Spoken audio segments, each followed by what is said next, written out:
see, I implemented plants in the front, and I have extra space that I'm planning adding chairs later.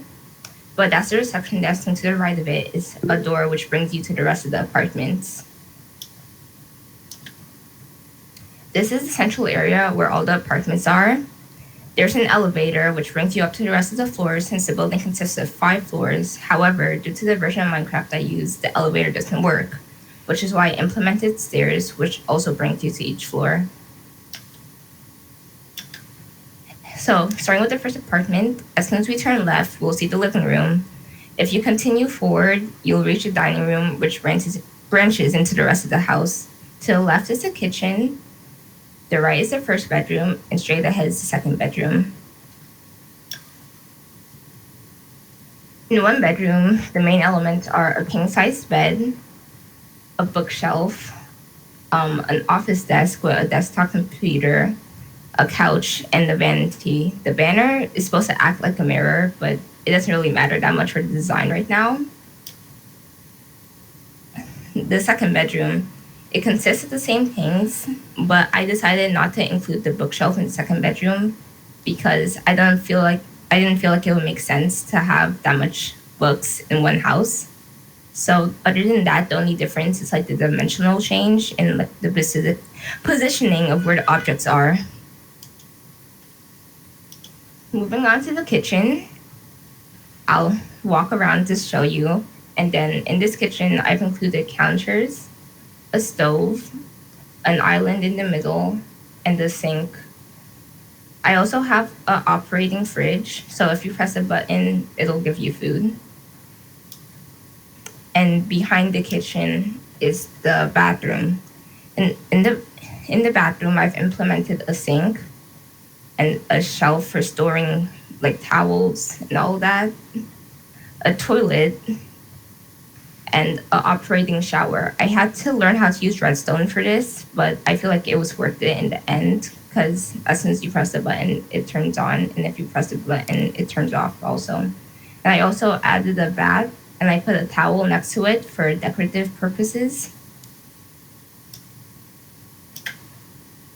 And after you leave the bathroom, if you pass the kitchen, you'll reach this hallway. In front of it is a door to the storage room.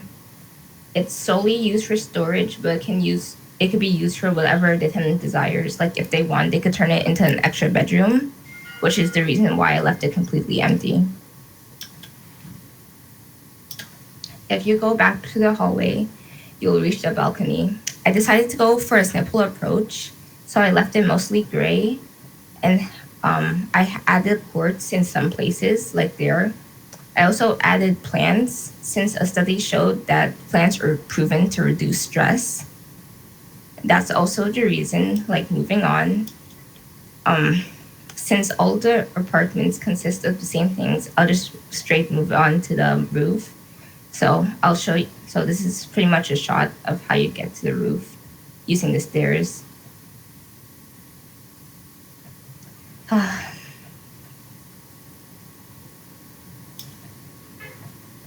Now, on the roof, I decided to implement a greenhouse, and in the greenhouse, it has 6 flower beds, and 4 of which have a fountain. I've also added lampposts as a light source, so people can easily access the greenhouse even at night. So for my next step, what I want to add next, since I'm pretty much done the base of the apartment design, I want to add more, for it to resemble a luxury apartment. So that includes pools, basketball/tennis courts, and etc. I'll also be altering the greenhouse on the roof to make it capable of agricultural development, so you have a sustainable way of making food in your apartment. I also want to learn how to install texture packs for the apartment to look more realistic. And some difficulties I encountered. An inspiration. I didn't really have an inspiration, but I had seen a YouTube video a couple years back, and it was at the back of my mind. So when I heard that we had to do a design project, I decided, hey, let me make an apartment. And I wanted to make it modern because I love modern architect.